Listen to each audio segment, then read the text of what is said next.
नमस्कार, बहुत स्वागत है आपका। आप देख रहे हैं ग्रैंड धर्मासन मार्ग। आँख का पुष्प अगर हनुमान जी को अर्पित किया जाए तो शत्रु विरोधी शांत रहते हैं, मंगल दोष समाप्त होता है, आपका मंगल बेहतर होता है।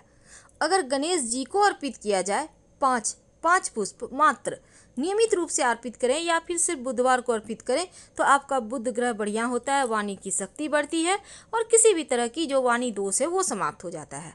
लेकिन अगर आप शिव जी को अर्पित करते हैं, जब शिव जी को आप अर्पित करें या तो माला बनाकर या फिर 11 पुष्प आप अर्पित कर सकते हैं।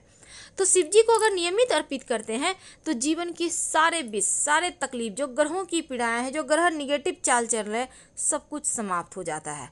तो आंकड़े के पुष्प, जिसको हम आँख का पुष्प कहते हैं, इसकी महिमा बहुत है। दो तरह के पुष्प होते हैं, सफेद और बैगनी। सफेद आँख जिसको हम मदार कहते हैं, अकावा भी कहते हैं, और इसका छोटा सा और लच्छादार वृक्ष होता है।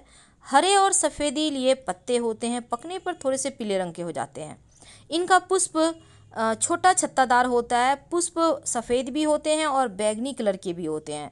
जो आँख का पौधा होता है ना, इसका अगर पत्ते तोड़ते हैं या डंठल तोड़ते हैं, शाखाएं, तो दूध निकलता है।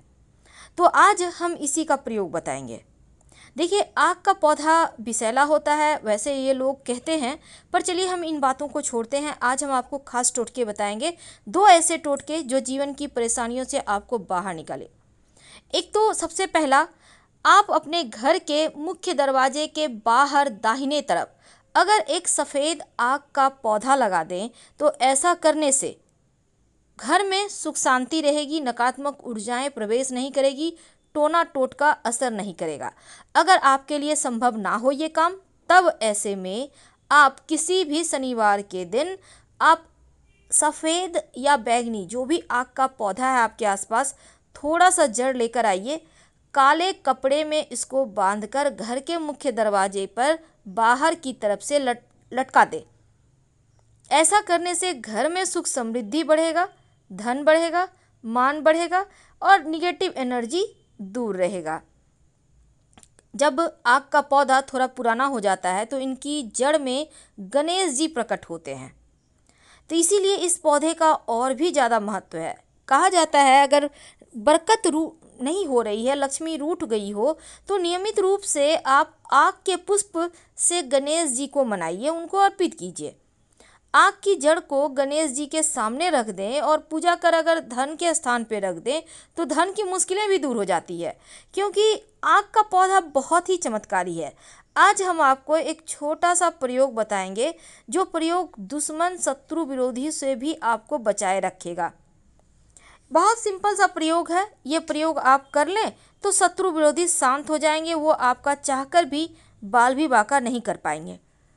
किसी भी शनिवार या अमावस्या के दिन ये प्रयोग कीजिएगा। क्या करेंगे? सबसे पहले तो आपको आँख सफ़ेद वाला आँख का पौधा देखना है कहाँ पे है। अब वहाँ पर आप जड़ हल्का सा वहाँ पे आप पानी लेकर जाइएगा और एक सुपारी और एक सिक्का, और उनको वहाँ पर जल अर्पित कर दें और सिक्का सुपारी वहीं पर रख दें और उनसे प्रार्थना करें कि कल हम आपके पास आएंगे, अपनी समस्या बताएं और आप उनसे प्रार्थना कीजिए, आप हमारे साथ चलिएगा। इस तरह से निमंत्रण देकर ही आप उनकी जड़ को लाकर पूजा कीजिएगा। लेकिन जब शत्रु विरोधी को शांत करने का प्रयोग करना हो, तब आप शनिवार के दिन कभी भी सुबह से शाम तक में आप आँख के पौधे के पास जाएं। अब आँख के पौधे से एक पत्ता तोड़ लें, पत्ते से जो दूध निकला आपने तोड़ा, तो अब उसी दूध की सहायता से और भी पत्ते तोड़ ले, दूध कम पड़ जाए तो उससे उसी की सहायता से आप आँख के पत्ते पर शत्रु का नाम लिखें। एक से ज़्यादा शत्रु हैं तो ज़्यादा पत्ते तोड़ लें, हर एक पत्ते पर शत्रु का नाम अलग अलग लिखें। अब सभी को आँख के पौधे के पास जड़ में थोड़ा सा मिट्टी हटाकर गड्ढा कर लें, सभी पत्ते को उसमें रखकर मिट्टी डाल दें। दूध से ही लिखना है नाम, शत्रु का याद रखिएगा, और उनसे प्रार्थना करें कि आपके शत्रु विरोधी शांत हो जाए, आपको परेशान ना करें, और फिर बिना पीछे मुड़े आप घर आ जाइए। ये प्रयोग 3 शनिवार लगातार कीजिए, और जब ये प्रयोग कीजिएगा तब शांत रहिएगा, किसी से बातचीत मत कीजिएगा। जब शत्रु विरोधी को शांत रखने वाला प्रयोग करेंगे तो निमंत्रण देने की आवश्यकता नहीं है, लेकिन जब आप जड़ लाइएगा तब निमंत्रण एक दिन पहले दीजिएगा, क्योंकि आप जब तक अपने प्रयोजन नहीं बताते वो अपना आशीर्वाद आपको कैसे देंगे, क्योंकि यहाँ आशीर्वाद भी बहुत मायने रखता है। हम आपसे विदा लेते हैं। जानकारी अच्छी लगे तो लाइक कर सब्सक्राइब जरूर करें। हर हर महादेव। धन्यवाद।